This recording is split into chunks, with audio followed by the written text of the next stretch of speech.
Donc, en attendant que tout le monde se connecte, on vous propose de noter dans vos agendas les différents sujets des prochains déj ENR tout au long de l'année. Donc, comme d'habitude, les deuxièmes lundis du mois. Et donc, vous avez tous les sujets de l'année ici présents et on va vous proposer un petit questionnaire pour mieux connaître votre connaissance de nos réseaux et de ces déj ENR qui doit normalement s'afficher très prochainement sur vos écrans.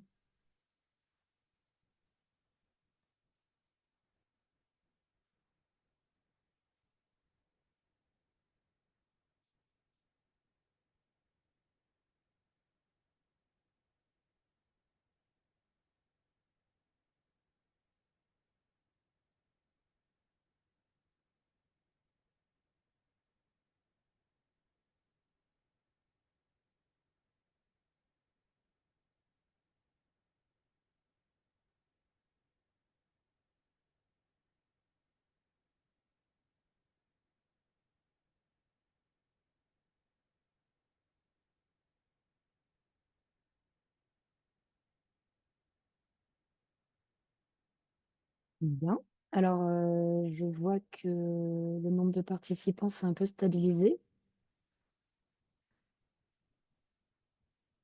Encore de nouvelles personnes. On attend encore, allez, la fin, du son de cloche et puis on pourra démarrer.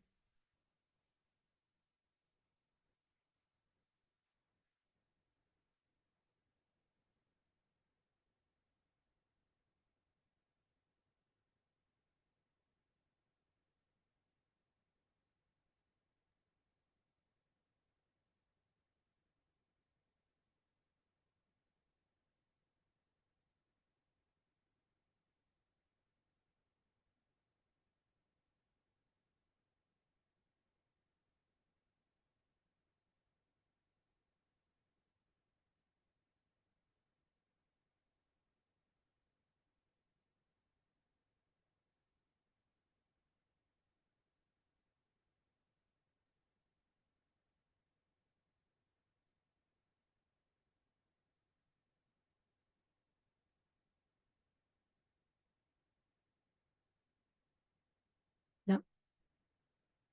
Alors, on va démarrer. Donc, merci encore à tous et toutes d'être présents. Nous vous affichons également, les prochains rendez-vous à ne pas manquer pour vos réseaux, générateurs et Géclair en Grand Est. Donc, le 13 février prochain, ce sera le J'éclaire au café numéro 1 de l'année 2025 qui traitera des questions d'ombrières photovoltaïques. En mars, nous vous proposons plusieurs rendez-vous. Donc, le 4 mars, sur les différents sites d'Alter Alsace Énergie, donc en simultané à Strasbourg, Colmar et Lutherbach, nous vous proposons un atelier sur l'Alsace 100% énergie renouvelable et citoyenne. Le 6 mars, le réseau générateur interviendra entre midi et 13h dans le webinaire organisé par l'ADEME à destination du réseau Élus pour agir, avec également des témoignages de collectivités qui ont développé des projets d'énergie renouvelable sur leur territoire. Le 10 mars, c'est le prochain DAGE ENR sur le S3R ENR, donc le schéma de raccordement des énergies renouvelables au réseau. Et le 20 mars, nous vous proposons une visio-atelier formation administrative et juridique, notamment pour les collectifs citoyens. En avril, une formation à destination des porteurs de projets, collectivités ou citoyens sur comment développer son projet photovoltaïque en Alsace. Et le 26 avril, ce sera la rencontre des collectifs citoyens sur tout le Grand Est. Alors, comme d'habitude, ce sont nos trois associations qui vous proposent CEDAGENR et ses différentes animations dans tout le Grand Est. Donc, les réseaux générateurs et Géclair sont portés par les trois associations du Grand Est, donc l'Agence locale de l'énergie et du climat des Ardennes, Lorraine Énergie Renouvelable et Alter Alsace Énergie. Donc, nous portons des projets associatifs en collaboration avec la région et l'ADEME sur de nombreux sujets de la transition énergétique, que ce soit l'accompagnement des particuliers, des collectivités ou du grand public dans les différents domaines de la transition énergétique. Donc, qu'il s'agisse de la sobriété, des conseils en rénovation énergétique ou bien des conseils sur le développement des énergies renouvelables. Aujourd'hui, nous allons traiter des outils mobilisables pour les collectivités. Donc les outils d'investissement dans les énergies renouvelables que peuvent mobiliser les collectivités. Il faut savoir qu'aujourd'hui, nous allons vous présenter plusieurs outils. La liste n'est pas exhaustive. À l'origine du choix de la collectivité sur la mobilisation de tel ou tel outil, il faut déjà que la collectivité caractérise sa volonté, c'est-à-dire caractérise la volonté d'investissement. Est-ce qu'elle souhaite investir seule ou avec d'autres coporteurs de projets? Quelle est sa dynamique sur son territoire? Est-ce qu'il y a déjà la présence d'acteurs dynamiques sur le territoire tels que des collectifs citoyens d'énergie renouvelable? Est-ce que la collectivité souhaite stimuler le tissu économique local? Est-ce que la collectivité a la volonté d'être exemplaire et sur son territoire en développant des énergies? Voilà. Quelle volonté d'associer les acteurs locaux, on vient de le dire. Quel fonctionnement, quelle gouvernance, selon le véhicule juridique qui sera choisi par la collectivité. Ces derniers sont régis par des règles propres qui induisent une gouvernance et un fonctionnement différents. Donc la collectivité doit aussi caractériser sa volonté d'implication dans cette gouvernance, qui exploite la centrale de production, et enfin, quel couple rentabilité versus risque. Certains projets présentent des risques de développement plus élevés que d'autres, mais leurs retombées économiques peuvent être aussi plus conséquentes. C'est alors à la collectivité de caractériser le niveau de risque qu'elle souhaite prendre. Les collectivités sont tout à fait fondées à développer des énergies renouvelables sur leur territoire. Vous voyez ici les articles de loi qui fondent la capacité d'action des collectivités, qui sont différentes selon l'échelle de la collectivité. On remarque donc que les communes et les EPCI sont fondés à aménager, exploiter, faire aménager, faire exploiter, dans les conditions prévues par le présent code, toute nouvelle installation utilisant les énergies renouvelables et toute nouvelle installation hydroélectrique. Donc la compétence n'est pas limitée aux énergies électriques. Il y a encore un débat pour savoir si la compétence des collectivités s'entend au sens juridique du terme ou en tant que simple faculté d'action, ce qui entraîne d'autres une acception différente des principes de spécialité et d'exclusivité, si on caractérise la compétence de la collectivité au sens juridique du terme.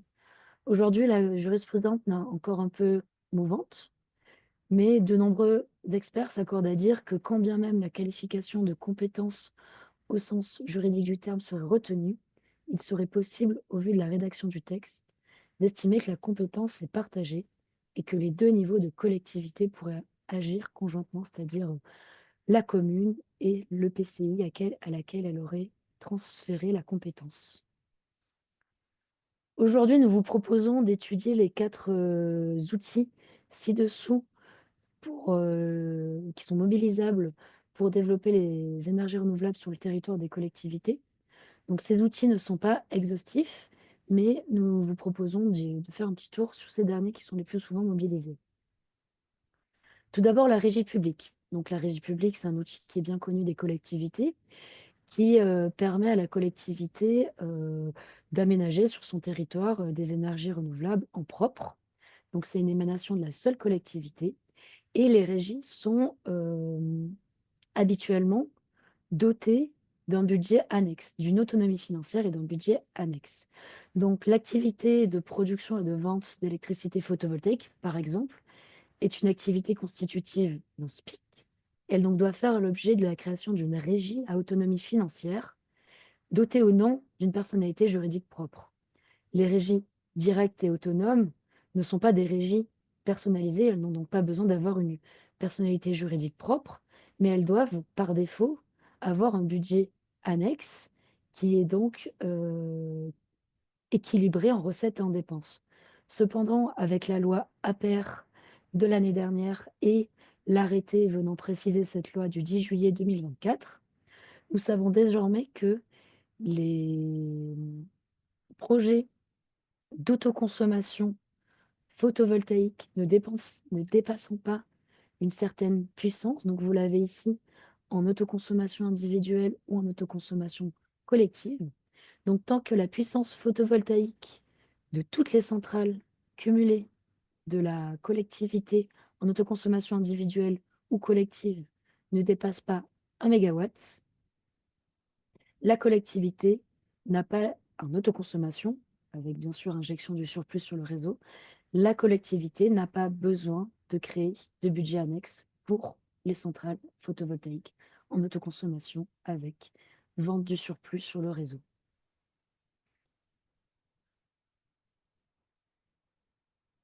Ensuite, la collectivité peut, en s'associant à une autre ou plusieurs autres collectivités, créer une société publique locale. Donc les sociétés publiques locales sont des sociétés anonymes à capitaux 100% publics. Elles ne peuvent donc être créées que par les collectivités et leurs groupements. Les SPL sont des outils à la disposition des collectivités qui leur permettent de recourir aux capacités d'une société anonyme, donc c'est-à-dire de bénéficier de la souplesse d'action d'une structure privée et éviter l'endettement de la collectivité en fonds propres, on va dire ça comme ça. Et le fait de recourir à une société publique locale permet à la collectivité, sous certaines conditions, de bénéficier des exceptions in-house ou casier régie, c'est-à-dire de confier un marché à la SPL sans mise en concurrence préalable ou publicité. On pense notamment, par exemple, à la SPL qui a été constituée par la commune de Muttersholz et la région Grand Est pour investir dans la centrale hydroélectrique sur le territoire de Muttersholz et dans son exploitation. Donc l'avantage, c'est de pouvoir co-investir en tant que collectivité dans des projets d'énergie renouvelable ou autres, tant que la collectivité en détient la compétence. Un autre véhicule juridique mobilisable par la collectivité sont les sociétés d'économie mixte. Donc les sociétés d'économie mixte rassemblent à la fois des collectivités et des actionnaires privés. La règle est donc que la collectivité soit majoritaire au capital sans dépasser 80% des parts du capital. L'intérêt de créer une société d'économie mixte, c'est de nouveau de pouvoir porter un investissement plus conséquent que sur le simple patrimoine de la collectivité et surtout de pouvoir y associer des acteurs privés qui détiennent des compétences annexes, c'est-à-dire des compétences techniques d'entreprises du secteur d'activité du protégé, euh, des acteurs privés avec des capacités financières certaines, telles que les acteurs du secteur bancaire, ou alors d'y associer aussi des citoyens, par exemple. La société d'économie mixte, c'est une société qui a quand même une certaine lourdeur administrative et financière.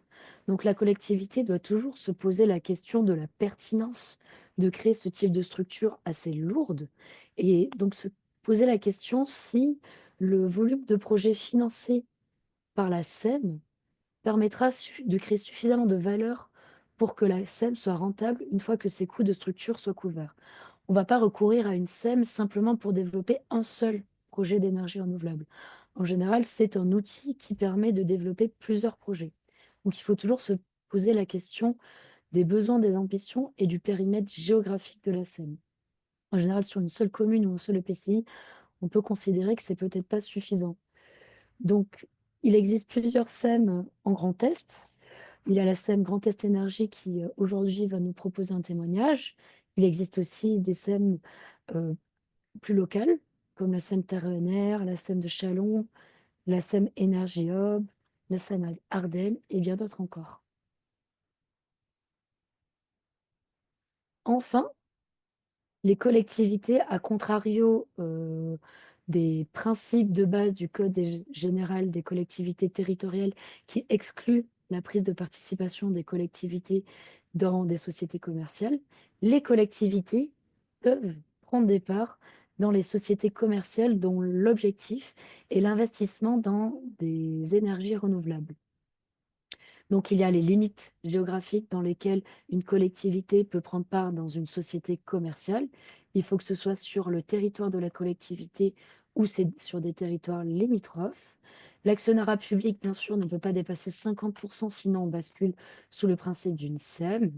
Et la prise de participation de la collectivité au capital peut être directe, indirecte via une société d'intermédiation, par exemple une collectivité qui prend des parts dans une SEM, qui elle-même va ensuite investir dans des projets d'énergie renouvelable. Et elle peut se faire aussi en avance, en compte courant d'associés, donc une avance sur 7 ans renouvelable une fois. L'avantage pour la collectivité de prendre part à la société commerciale qui va développer les énergies renouvelables sur son territoire, c'est de pouvoir mettre en avant les intérêts de la collectivité et l'intérêt général dans les sociétés de développement de projets d'énergie renouvelable, et également de s'associer à différents acteurs, des acteurs privés, mais aussi des acteurs citoyens, comme c'est souvent le cas. La collectivité pourra alors venir porter la voix de l'intérêt général et des questions qui lui tiennent, on va dire, à cœur, sur les questions de sollicitation de prestataires locaux, de sollicitation, pourquoi pas, comme ça se fait dans le cadre de SPV, d'énergie renouvelable, sur des modules qui soient locaux, des modules photovoltaïques qui soient donc français, etc., etc. Je vois que je dépasse un petit peu le temps de parole qui m'était accordé. Donc, vous avez ici quelques, on va dire, pense-bêtes qui permettent de caractériser le choix de la collectivité dans un véhicule d'investissement dans les ENR. Je vous laisserai l'apprécier en replay. Tout de suite, donc, je vous propose de passer la parole à Julia Muller, chargée de projet à la SEM Grand Est Énergie, qui va vous faire un petit topo sur cette SEM Grand Est Énergie. Et donc, je vais partager la présentation.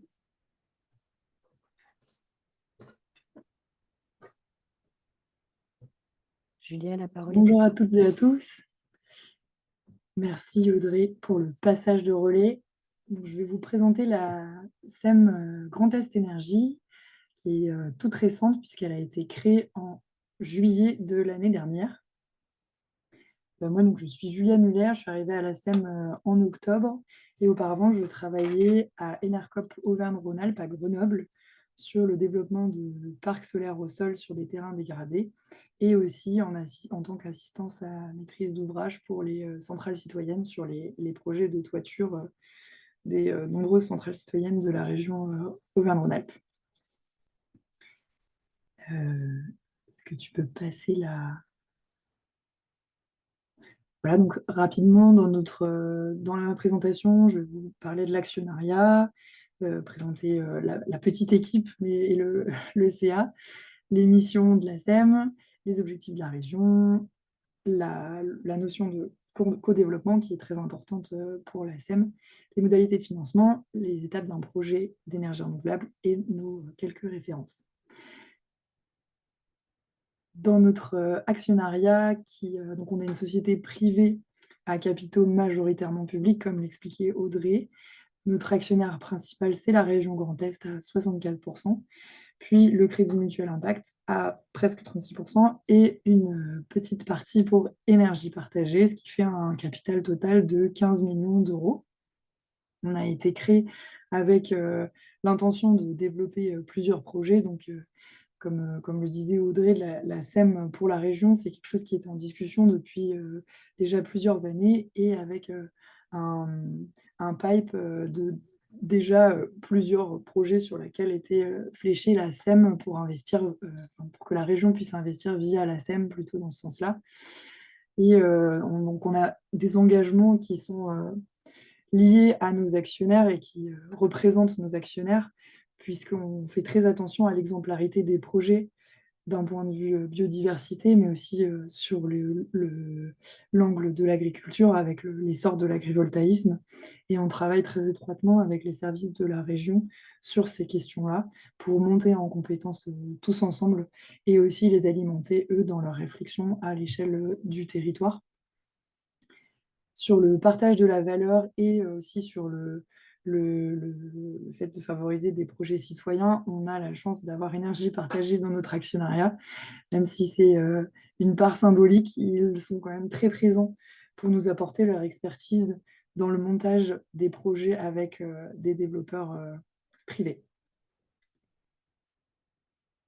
Merci. Alors, Pour la présentation de notre CA, on est présidé par François Werner, qui est vice-président à la transition écologique et énergétique à la région Grand Est, qui est aussi maire de sa commune vers Nancy et qui représente l'ancienne région de Lorraine.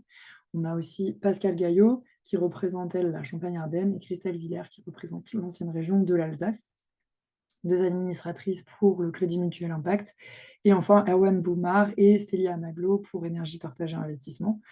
Et nous sommes donc deux dans notre SEM pour le moment, avec l'intention de recruter encore cette année, et Sophie Conrad, qui est directrice basée à Nancy, et moi qui suis basée à Strasbourg. Les missions de la SEM sont d'accélérer et massifier le développement des énergies renouvelables et de récupération à l'échelle régionale. Alors, on a bien conscience qu'on ne fera pas tout seul, hein, on n'est pas les seuls sur le coup, mais en tout cas, on veut pouvoir insuffler une dynamique de co-développement auprès des territoires. Donc, comme je le disais tout à l'heure, garantir l'exemplarité des projets et mettre en œuvre une logique de co-développement auprès des collectivités territoriales et des projets de groupements de citoyens, de centrales citoyennes. Tu peux passer, merci. Alors, je ne vais pas rentrer dans le détail des objectifs du Grand Est, mais quand même pour le rappeler que le SRADET vise une région à énergie positive d'ici 2050, ce qui implique de faire x3,2 dans la production d'ENR par rapport à 2012 et d'atteindre en 2050 109 TWh, c'est ce qui est en bleu en bas de la slide, et cette carte sur la droite qui montre bien que la région a, a une bonne représentativité des énergies renouvelables, avec sur l'ancienne région Champagne-Ardenne beaucoup d'éoliens, contrairement à l'Alsace. Les Ardennes et l'Alsace qui ont beaucoup d'hydraulique, et le photovoltaïque qui est quand même bien développé partout, et la méthanisation aussi. En termes de mix énergétique des énergies renouvelables, la première source d'énergie renouvelable qu'on oublie un petit peu quand on parle d'énergie, c'est quand même le bois énergie au tiers. Alors que par exemple, le solaire photovoltaïque représente pour le moment seulement 3% du mix, mais qui est en bonne augmentation. Je voulais aussi remettre dans le contexte et rendre au bois énergie ce qui est au bois énergie. Tu peux passer à la prochaine, s'il te plaît. Merci. Alors, ce tableau qui n'est pas hyper digeste à regarder comme ça, pareil, je veux juste vous souligner le fait que la programmation pluriannuelle de l'énergie, qui est du coup la feuille de route énergétique de la France, mise beaucoup sur le développement du photovoltaïque. Donc, on peut voir en violet la colonne 2023, qui était notre objectif pour 2023, qui a été atteint pour la plupart des énergies. Donc l'hydroélectricité, de toute façon, on n'a pas prévu de développer des nouveaux projets. Ça va plutôt être du renouvellement de turbines. Le photovoltaïque, ça a été atteint, la méthanisation aussi, même si là encore, les objectifs ne sont pas très élevés. Et on voit qu'on a une marge encore sur l'éolien en mer, pour laquelle on est moins concerné dans le Grand Est. Et là où en 2030 et les objectifs de 2035 sont bien plus élevés sur le photovoltaïque, avec donc 54 à 60 gigawatts crête d'ici 2030, et d'ici 2035, 75 à 100, pardon, il y a une coquille gigawatts crête, ce qui représente quand même fois 4 par rapport à ce qui est installé aujourd'hui. Dans 10 ans, ça va aller très vite, mais en tout cas, l'État mise beaucoup sur le photovoltaïque. J'en arrive au cœur du sujet, qui est le co-développement. Donc pour aller, le co-développement, ça va surtout passer par la création d'une société de projet dédiée à chaque projet.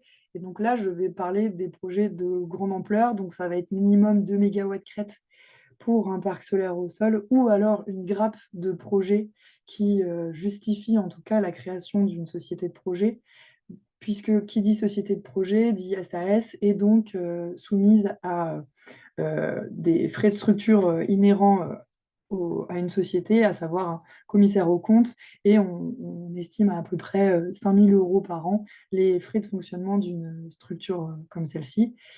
Et donc, on ne va pas créer des SPV pour des petits projets. Et aussi pour l'éolien, bien sûr, on va à partir de 2 éoliennes ou 3 éoliennes, on crée cette société qui est dédiée. Société qui a un outil très agile dans laquelle on peut mettre toutes les parties prenantes du territoire. Donc, ça va être les collectivités, les centrales citoyennes, la SEM, et pour nous apporter l'expertise technique, il va y avoir un développeur.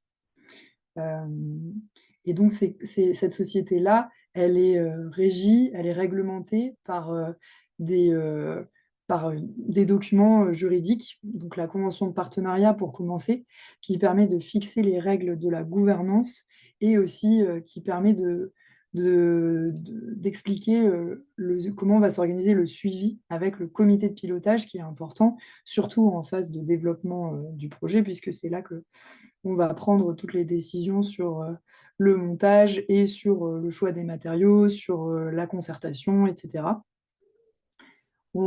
Avant de déposer le permis de construire, on va créer la société de projet. On ne la crée pas au début, hein, puisque on va d'abord faire quelques études qui permettront de s'assurer, en tout cas, que le projet est viable, puisque la phase la plus risquée, c'est la phase de ce qu'on appelle la phase de développement, dans laquelle on va financer l'étude d'impact environnemental, la demande de raccordement, sans avoir la certitude que le projet soit viable économiquement.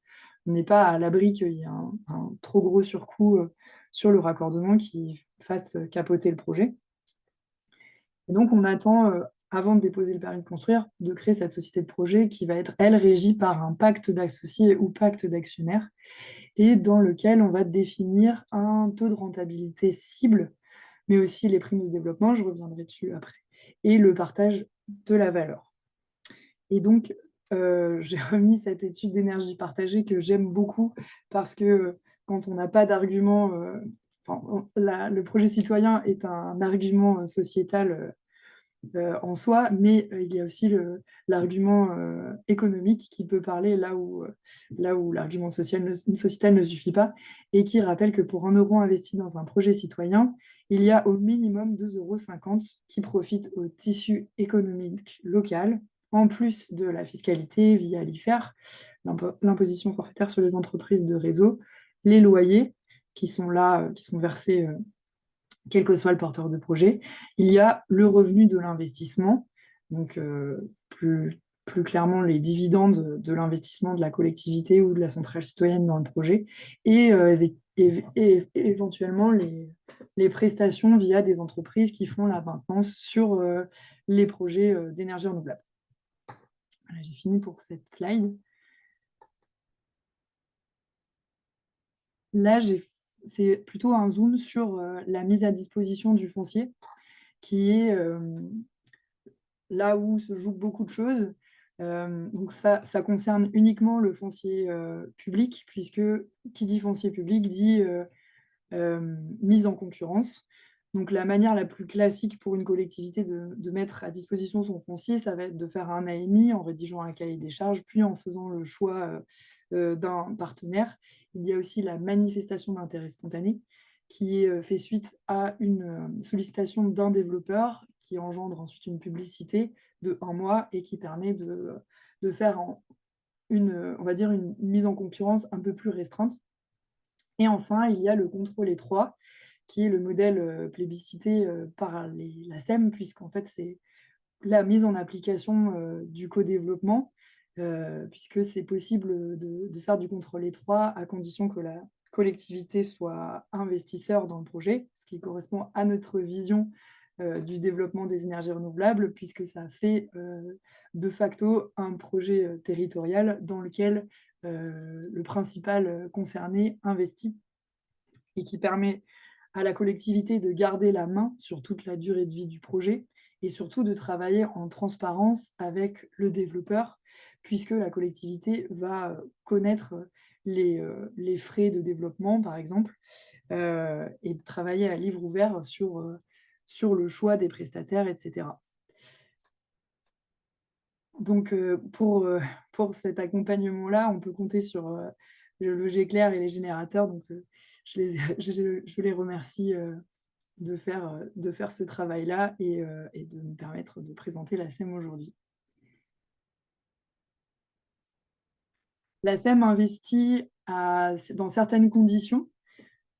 Généralement, donc ça va être au capital de la société de projet, hein, qui, je le rappelle, n'est pas très élevé pour, un projet d'énergie renouvelable, le capital est de l'ordre de 1 000 €, donc c'est très simple de prendre part, au capital d'une société de projet, ça n'est pas très onéreux et ensuite, en phase de travaux, la SEM investit en compte courant d'associés, qui sont rémunérés, tout au long de la durée de vie du projet.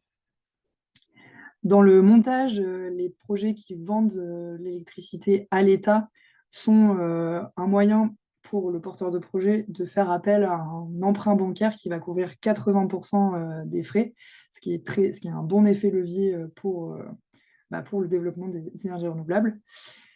On investit à condition que ça soit des projets au service du territoire qui font l'objet aussi d'une adhésion locale, hein. La SEM, n'a pas vocation à faire des projets qui vont à l'encontre des souhaits de la collectivité ou de la communauté de communes et donc pour ça, se faire une concertation avec les riverains pour s'assurer de l'appropriation de ce projet-là par les gens du territoire. Hem, je rappelle aussi que la SEM est une société privée qui a pour objectif d'être rentable parce que, elle doit être s'autofinancée et permettre de financer d'autres projets, sur le long terme. Alors, rentabilité, inférieure à la plupart des développeurs, hein, c'est qu'on est quand même bien plus souple sur nos TRI, mais il faut quand même le rappeler, hein, c'est pas une subvention. Les projets d'énergie renouvelable sont rémunérateurs et font l'objet, enfin peuvent faire l'objet du coup d'une SEM, comme c'est déjà le cas pour, beaucoup de SEM, en France. En termes d'instruction, c'est assez classique. On a besoin de connaître, les documents techniques et le modèle économique ainsi que les autorisations accordées. Donc ça, c'est plutôt quand on arrive, en fin de développement ou en phase d'exploitation, mais la plupart du temps, la SEM a pour vocation d'initier des nouveaux projets et sur l'instruction, ça passe en comité des risques d'investissement, puis en conseil d'administration. Ce qui déclenche ensuite notre engagement, financier au sein, du projet. Je peux passer à la slide suivante, merci. Je rappelle, schématiquement le développement d'un projet et se découpe en 4 phases avec, l'émergence qui se termine au moment de la sécurisation du foncier, c'est-à-dire quand on a signé une promesse de bail avec le propriétaire du foncier.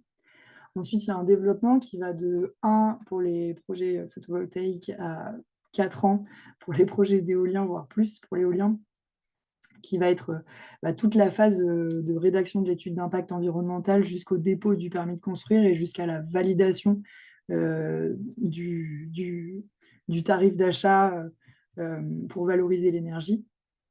Ensuite, il y a la phase de construction et la phase, d'exploitation qui dure minimum 30 ans et qui, là encore, je le souligne, hem, c'est très important pour les collectivités d'avoir à l'esprit qu'un projet sur 30 ans va être, potentiellement revendu, comme c'est le cas, de beaucoup de projets, hein. Ça reste un actif, financier intéressant et il s'est déjà retrouvé, enfin, il s'est déjà vu que des collectivités n'avaient plus de contact pour, l'exploitation d'une centrale, solaire ou d'une centrale, éolienne et là aussi, c'est important d'avoir à l'esprit que quand on met à disposition son foncier, il faut pouvoir, assurer le suivi jusqu'à la fin du projet où, ça part, soit en démantèlement ou alors en repowering. Et donc pour rentrer un petit peu dans le détail, dans l'étude d'impact environnemental, il y a plusieurs, bureaux d'études qui ne sont pas, qui ne sont pas assurés par, le développeur, privé, hein, puisque le développeur privé ne peut pas être jugé partie. Donc on fait appel à plusieurs, bureaux d'études. Il y a un bureau d'études paysager, un bureau d'études faune flore. Il peut aussi y avoir s'il s'agit d'un projet agrivoltaïque, il y a aussi une étude préalable agricole et dans le cadre du PV flottant, il y a aussi toute une étude sur, l'impact, sur le milieu aquatique. Et ensuite, il y a une enquête publique qui est, assurée, par l'État pour, s'assurer aussi que le projet est accepté, localement. Donc ça, c'est, le gros dossier d'un projet, d'envergure, d'énergie renouvelable. Et là aussi où, la SEM peut, mieux discuter, avec les territoires, c'est sur, la valorisation de l'énergie puisque, on peut revendre, via des appels d'offres, organisés par la Commission de régulation de l'énergie, mais on peut aussi choisir une autre forme de valorisation comme l'autoconsommation collective, par exemple. Et ben, tu peux passer à ma dernière, slide qui est, donc notre seule référence, hein, puisqu'on existe depuis pas très longtemps. On a eu la chance de prendre, des parts dans un beau projet, de centrale, solaire développé à Katzenthal sur une décharge, un projet de 2 mégas qui a été porté par, et développé par, le CIPENR et la communauté de communes de la vallée de Kaysersberg. Donc CIPENR, c'est une SEM aussi, la SEM de l'Île-de-France, qui a fêté ses 10 ans l'année dernière et qui a, l'habitude de fonctionner, en co-développement avec, justement, les collectivités territoriales. Et donc nous, la SEM Grand Est Énergie a investi en phase d'exploitation sous forme de CCA et cette centrale va nous permettre d'avoir un retour d'expérience, d'une part sur le suivi écologique puisque là, on travaille, avec, l'atelier des territoires à Colmar pour faire un suivi des reptiles et de la faune locale, sur ce parc-là.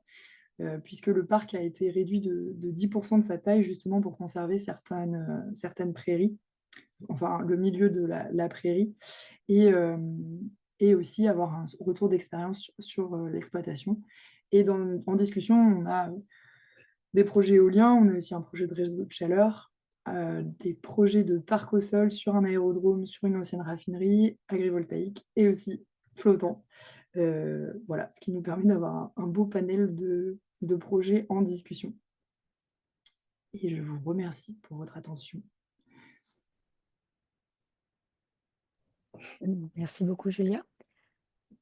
Donc, si certains souhaitent poser des questions, vous pouvez tout simplement les écrire dans le chat. Vous pouvez aussi lever la main pour qu'on vous donne la parole sans problème, soit sur les outils d'investissement des collectivités, soit sur la SEM Grand Est Énergie, si vous le souhaitez.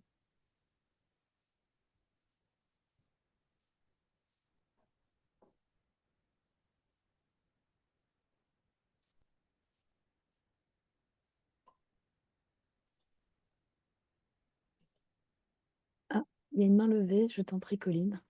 Oui, j'avais une question, bah, un peu sur les 2 sujets. C'est plutôt, est-ce qu'on peut avoir, plusieurs SEM qui investissent ensemble dans un projet? Et j'imagine une collectivité qui aurait un projet sur son territoire, qui aurait, sa propre SEM. Et est-ce que la SEM Grand Est serait aussi, en capacité de participer? Ou est-ce que c'est l'une ou l'autre? Comment ça marche? Alors, oui, la SEM peut investir avec une autre SEM, sur le territoire, c'est tout à fait compatible. Hem, Comment ça marche? Ben, ça peut être une question de financement si la SEM locale n'a pas, assez de financement ou, ou après, bah, ça peut tout simplement être un projet qui est porté, par les 2 SEM, en bonne intelligence pour, partager, aussi l'expertise, technique, donc en tout cas, c'est possible dans la SAS, qui est, assez, flexible de mettre, tous les acteurs intéressés, au niveau d'un projet, d'énergie renouvelable.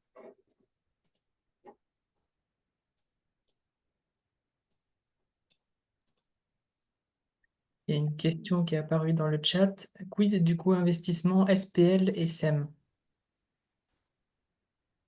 On peut peut-être rappeler les 2 acronymes aussi. Société publique locale, donc investissement 100% public, et SEM départemental a priori. C'est l'économie mixte, donc avec un actionnariat public-privé. Donc là-bas, je vais peut-être laisser Julia répondre. Peut-être. Alors, il me semble que donc la SPL, c'est 100% de public. Pourquoi pas, enfin, c'est possible, à mon avis, de créer une SAS dans laquelle il y aurait une SPL, un investisseur et une SEM. Mais je ne suis pas 100% sûre sur ce cas de figure-là, parce qu'on ne l'a pas encore eu. Je ne voudrais pas m'avancer sur des notions juridiques que je ne maîtrise pas. Mais en tout cas, créer une SAS avec une SPL et une SEM dedans, pourquoi pas. Ah oui, alors non, parce que dans ce cas-là, la SPL doit être minoritaire, puisque la SPL est 100% publique et que au-delà de 50%, on bascule sur une SEM. Donc, il faut faire attention à ça aussi.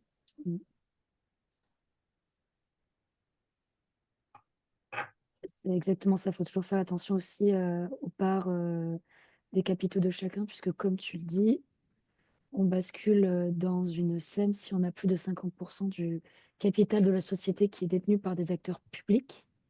Donc, s'il y a co-investissement entre plusieurs acteurs publics dans le cadre d'une société de projet, donc d'une SAS, ce co-investissement public ne peut pas dépasser 50%. Je vois qu'il y a une question, on va juste finir la question de Madame Christelle, génératrice.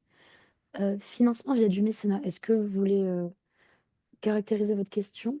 Parce que je ne suis pas sûre qu'on l'a... Plusieurs façons de l'interpréter. On a des projets, pardon, bonjour. On a des projets sur lesquels on aurait la possibilité d'avoir du mécénat d'entreprise sur des parkings publics pour pouvoir se mettre en règle avec les obligations de solarisation. Et ce financement permettrait à l'entreprise de déduire ça de leurs impôts. C'est vraiment une forme de don, mais du coup, il rentre pas dans le. C'est vraiment pas une forme d'investissement puisqu'il rentre pas dans la gouvernance. Oui, tout à fait. Mais je sais pas comment ça se passe s'il y a déjà plusieurs plusieurs investisseurs dans le projet. Est-ce que le mécénat est possible dans ce cas? Peut-être tu veux répondre, mais de toute manière, le mécénat n'interfère pas avec les porteurs de projets. C'est-à-dire que s'il y a plusieurs porteurs qui co-investissent via le véhicule juridique que vous aurez choisi en fonction de la nature des porteurs, le mécénat, c'est une subvention, c'est un apport en actifs différent. Enfin, c'est, ça ça n'interfère pas avec les actionnaires du projet et ça ne va pas modifier le véhicule juridique qui aura été décidé par les porteurs de projet. Je ne sais pas si Julia, tu veux compléter. Oui, non, c'est tout à fait ça. Moi, je trouve ça très bien. Ça, ça permet d'améliorer votre DP sur des ombrières. C'est toujours ça de prix. Très bien. Monsieur Le Poer? Oui, bonjour. Vous m'entendez? Oui. Oui, Oui. Merci de me donner la parole. On s'est rencontré avec Julia Muller à Toul là, il n'y a pas longtemps. Et moi, je travaille pour la ville de Vendeuvre-les-Nancy, hein, qui a délibéré un zonage d'accélération d'énergie renouvelable en application de la loi APER. Et j'ai eu plusieurs contacts avec différents en fait, partenaires éventuels, alors soit des investisseurs, soit SEM Grand Est, ou alors des entreprises qui peuvent monter un dossier, etc. La question que je souhaitais poser, c'est que avant SEM ou SPL, etc., comment étudier en fait la forme juridique, avec qui, et est-ce que la région Grand Est ou ADEME en préconise une sorte de cahier des charges et éventuellement un partenaire pour faire ces études de structure juridique, ou alors est-ce que la SEM Grand Est étudie aussi en amont avant, enfin je ne sais pas, voilà, c'est une question. Je vais Ok, laisser bah, je répondre peux, pour la scène. je peux répondre. Alors aujourd'hui, sur le montage d'un projet, en fonction de la taille du projet, donc ça va conditionner déjà la forme juridique. Donc quand je dis ça, si c'est ça va aussi dépendre de qui a le foncier. Si c'est du foncier public, là on parle enfin, si on parle de toiture ou de parking pour des projets d'ombrières ou de toiture photovoltaïque, de petites, enfin en obligation d'achat, ça peut être quelque chose porté par la ville directement, ou la ville est une structure citoyenne directement. Ensuite, si c'est un projet d'envergure qui justifie la création d'une société dédiée, généralement c'est une SAS. Et c'est presque toujours le cas, mais après, on ne s'interdit pas d'étudier une autre forme, hein, si c'est un souhait. Et ensuite, dans le portage, si une collectivité souhaite créer une SEM, comme le disait Audrey, il faut quand même que ça soit justifié par un nombre de projets suffisant, parce que c'est une certaine lourdeur administrative de créer la SEM.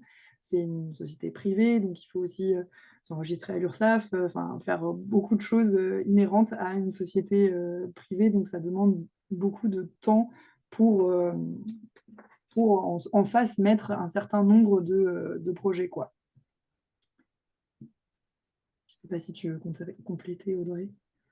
Oui, alors Monsieur Le Poer a relevé la main, j'imagine qu'il voulait réagir. Oui, Je vais déjà le laisser oui, en fait, réagir. ma question, c'est, j'entends bien tout ça, j'ai noté tout ça, mais est-ce que, en fait, ma question, pour être plus précis, est-ce qu'il y a un bureau d'études ou une association ou j'en sais rien qui est spécialisé pour étudier ça avec une collectivité qui a envie de monter un dossier, oui ou non? Et puis, si c'est oui, quel est son nom? Est-ce que c'est subventionné par une puissance publique comme la région ou j'en sais rien? Voilà. Est-ce que ça a permis de préciser ma question, peut-être? Oui. Ok, d'accord. Bah, dans ce cas-là, faites appel au générateur. D'accord. Oui, clairement, vous pouvez donc nous recontacter pour qu'on puisse déjà faire un tour d'horizon de vos besoins. Et nous pouvons aussi vous mettre en relation avec les cabinets d'avocats ou bureaux d'études compétents pour vous accompagner dans la réflexion. Et comme je le disais au début de la présentation, la forme va aussi dépendre très fortement des acteurs impliqués. À partir du moment où, par exemple, il y a du public et du privé, ça ne pourra pas être une SPL, etc., etc. Mais oui, n'hésitez pas, du coup, hop là, je passe à la slide suivante, à nous contacter via nos sites internet, il y a nos coordonnées, ou vous avez peut-être déjà les coordonnées des générateurs de chez vous, pour qu'on puisse vous conseiller là-dessus.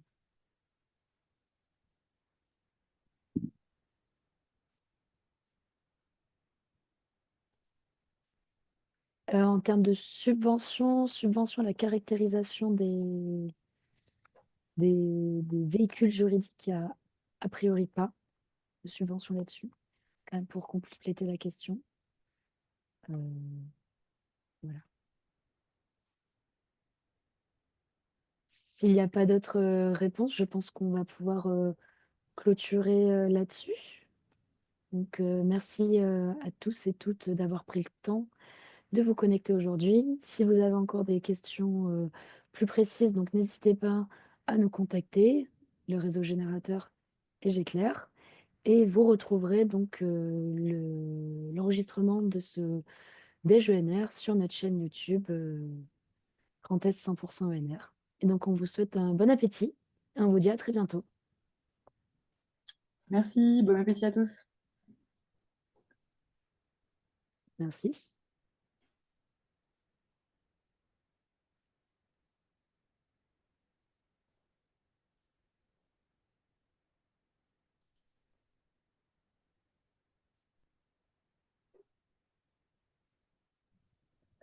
Il reste que nous. A priori, Monsieur Le Poer, c'est Vandœuvre-les-Nancy, c'est le directeur des services techniques. Ouais, Le c'est... responsable transition, je sais pas. Ouais, bah, il a dit que c'était vendredi Nancy, mais ouais, alors, je sais, j'ai pas dit une bêtise, mais je suis quasiment sûre qu'il n'y a pas de subvention. Et sur Bon, les missions générateurs, je pense que c'est ça qu'il voulait, c'est oui, quelqu'un qui l'oriente et en fait, c'est plutôt ça. oui. Bah, on va transmettre à Maxime. Ouais. Enfin, Et donc, j'ai Maxime. compté jusqu'à 21 personnes. Félicitations. Ouais. C'est que généralement, ça tourne autour de combien? Une vingtaine, je pense, enfin, entre 15 et 25, c'est vraiment la moyenne aujourd'hui. Mhm. Ok. Bon. Tu nous as pas compté dedans. Si, j'ai compté tout le monde. Ah, Je gonfle les chiffres pour les statistiques, tu penses bien? ouais, faut peut-être que, comme tu disais en début d'année, qu'on trouve des nouveaux leviers de communication, parce que c'est vrai qu'on stagne un peu en termes de Et alors, présence. par contre, c'est ça qu'il faudra qu'on discute, c'est que là, les participants, c'était beaucoup aussi des animateurs comme nous, de, Mm. de Grand Est. Et d'ailleurs, enfin, surtout Oui, d'ailleurs. Donc, il faut aussi qu'on touche nos publics. ouais, ouais, ouais. Et le réseau élu pour agir, je connaissais pas. Oui, c'est un réseau qui a été créé l'année dernière par l'ADEME. Le but, c'est de mettre à disposition des collectivités des REX, des témoignages, des outils. C'est plutôt au niveau débutant, si je peux dire ça comme ça. Mais c'est vraiment Ok, pour sensibiliser et former les élus à la transition énergétique. ok. Et donc, il y a un webinaire le 6 mars de 12h15 à 13h15. Si tu tapes réseau élu pour agir, je pense que tu peux trouver sur Internet. Ouais, carrément, je me le suis noté. Ça peut être un bon moyen de prospection aussi pour nous, de voir s'il y a Mm, des élus qui sont sensibilisés à ça. clairement. Hop. Bah, merci à tout le monde. Ouais, merci à vous. Bonne app. Merci Bonne à toi, semaine. Michel, pour la Oui, préparation. bon appétit et bonne semaine. Bonne semaine, bon appétit.